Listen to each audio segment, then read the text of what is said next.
Katy, Winge, and Chris Dempsey here on a big day in the NBA, a big day of change for your Denver Nuggets as the trade deadline just recently wrapped up and some big moves were made for your Denver Nuggets. They acquired JaVale McGee from the Cleveland Cavaliers and then Aaron Gordon and Gary Clark from the Orlando Magic. And Dempsey, I want to just pose the question right off the top here of how would you evaluate these moves and how much better, if at all, did the Denver Nuggets get because of them?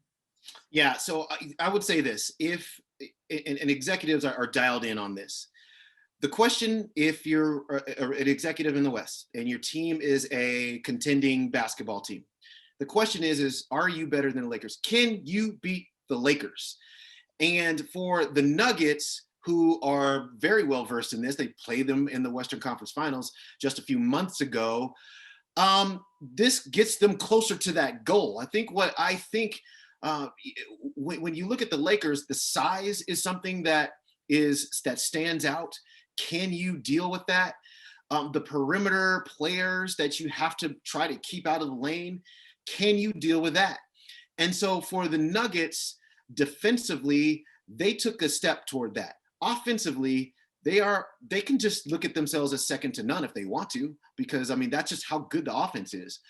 But when you add a 6'9", basically perimeter guy, and JaVale McGee, who we all know around here, he's played here before and blocked all the shots in all the games and can really provide some real rim protection behind Nikola Jokic.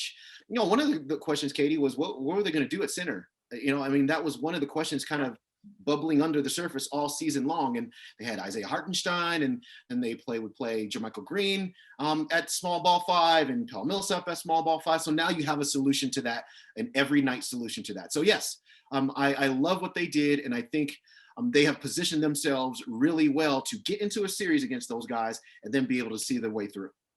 So I want to get into kind of the details of this too. For JaVale McGee, the Nuggets had to give up Isaiah Hartenstein and then 2 future second rounders.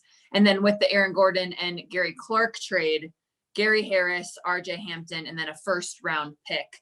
So I guess what are you worried at all about what the Nuggets lost in this trade? And where do you see other guys stepping up with what they have to fill? Yeah, it's a good question because you lost Gary Harris. And, that's a significant thing, right? We've watched him ever since he was brought here on draft night, and we know just exactly how capable he is of a basketball player on the court. He is obviously a top flight defender, can knock in some shots as well. His availability obviously has been in question, especially this season. I think he's played one time in maybe the last couple of months. Mm-hmm. And so it's just been very difficult for him to stay on the court. But obviously in the NBA, to get something, you have to give up something. I always preach this and I always do this. I always kind of rail against the rumor mill that would say, hey, we can get this big time player for nothing. Like that doesn't work. That's not how it works in this league. And so, yes, it's going to be sad to see him go for sure. And then RJ Hampton is a player that I know me and you loved. He's just a great person on just top of everything else. Yeah, both those guys. Yeah, for sure. And so the talent that RJ Hampton has, I think, is going to come out. He's going to have to develop, but it's a bittersweet day from that aspect. I think you put something up on social media showing Jamal Murray's tribute to Gary Harris, and so what he means to Jamal and obviously to the Nuggets as well.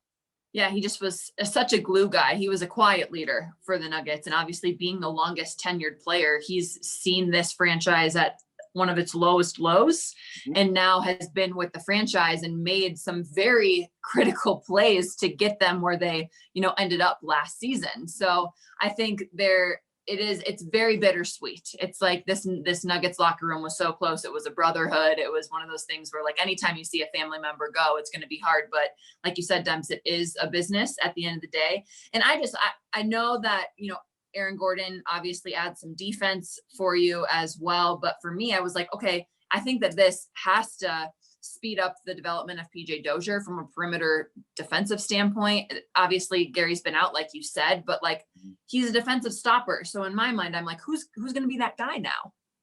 Yeah, no, I mean and I think they're going to hope that Aaron Gordon can kind of approximate what they lost with Jeremy Grant. And so Jeremy Grant played the 3. And this is why this goes back to your previous question too, is like, what does this all look like at the end of the day? Because Gordon can play the 3 and the 4. And just as you mentioned, PJ Dozier is a guy that can play multiple positions. How does this impact him as well? I think the first things first with the Nuggets is they want to be sure that they are shored up as well as they can be, against the top flight players in the Western Conference. And so whatever that looks like in terms of, is Aaron Gordon going to be starting? Is he going to be coming off the bench? Is it going to be a 3? Is it going to be a 4? Well, how's that look like?